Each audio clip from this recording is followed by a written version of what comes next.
ഇത് പറഞ്ഞാൽ ഞാൻ എഴുതി തുടങ്ങിയിട്ടൊന്നുമില്ല, എനിക്ക് എഴുതാൻ അറിഞ്ഞു, ഇയാൾ എഴുതി നോക്ക് ശരിയാവും എന്ന് പറഞ്ഞിട്ടാണ് ശ്രീനിയെ അത് ഏൽപ്പിക്കുന്നതും. അങ്ങനെ ശ്രീനി ആദ്യത്തെ തിരക്കഥ എന്ന് പറയുന്നതാണ് ഓടുക നമ്മൾ ആളറിയാൻ പോകുന്നത്. ശ്രീനിയുടെ പഴയ ആൾക്കാർ അവിടെ ഉണ്ടായിരുന്ന പഴയ നമ്മുടെ ശ്രീനിയുടെ കുറേ കമ്പനികളുണ്ട് അവിടെയുള്ള, മോഹൻദാസ് എന്നൊക്കെ പറഞ്ഞ ആർക്കിയോളജിക്കൽ, പിന്നെ ചന്ദ്രാജി ചേട്ടൻ, അതായത് നമ്മുടെ അടൂർ ബാസിയുടെ ബ്രദറുണ്ട്, അവരെല്ലാം കൂടെ നടത്തിയിരുന്ന ഒരു ആർക്കെ ലാബ് എന്ന് പറഞ്ഞൊരു ലാബ് ഉണ്ടായിരുന്നു. അവിടെ ആയിരുന്നു ഇവരുടെ ഒരു സങ്കേതം.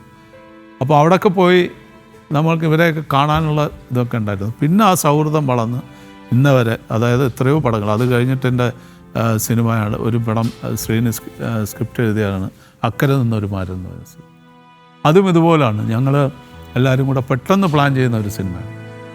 ആ സിനിമ മദ്രാസിൽ വെച്ചിട്ട് ഗിരീഷ് എന്ന് പറഞ്ഞൊരു സംവിധായകൻ ചെയ്യാൻ വെച്ചിരുന്നൊരു പടം, അയാളുടെ ആദ്യത്തെ പടം ചെയ്യാൻ വെച്ചിരുന്ന പ്രൊഡ്യൂസർ മാറിക്കഴിഞ്ഞപ്പോഴത്തേക്ക് അത് പെട്ടെന്ന് ഞാൻ ഏറ്റെടുക്കുകയും ഞങ്ങളെല്ലാം കൂടെ തിരുവല്ലാമല അവിടെ വെച്ചായിരുന്നു എൻ്റെ ഷൂട്ടിങ് കംപ്ലീറ്റ് ആയിട്ട്.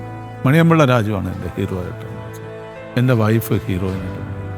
ശ്രീനി സ്ക്രിപ്റ്റ് എഴുതുന്നു. ശ്രീനിയൊക്കെ അന്ന് പോയിരുന്നു സ്ക്രിപ്റ്റ് എഴുതുന്നു വെച്ചാൽ അവിടെ ഒരു ചീരക്കുഴി IB എന്ന് പറയും, ആ ഒരു ചെറിയ ഒരു IB എന്ന് പറയുന്ന ഇൻസ്പെക്ഷൻ ബംഗ്ലാവ്, ചെറിയൊരു മുറിയാണ്. അതിൻ്റെ അകത്ത് ആ മുറിക്കകത്ത് ഒരു സൗകര്യവും അന്നത്തെ കാലത്ത് അത്ര സൗകര്യമുള്ളൂ. അതിൻ്റെ അകത്ത് അന്ന് ആ മുറിയുടെ വാടക 3 രൂപ എങ്ങാണ്ട്.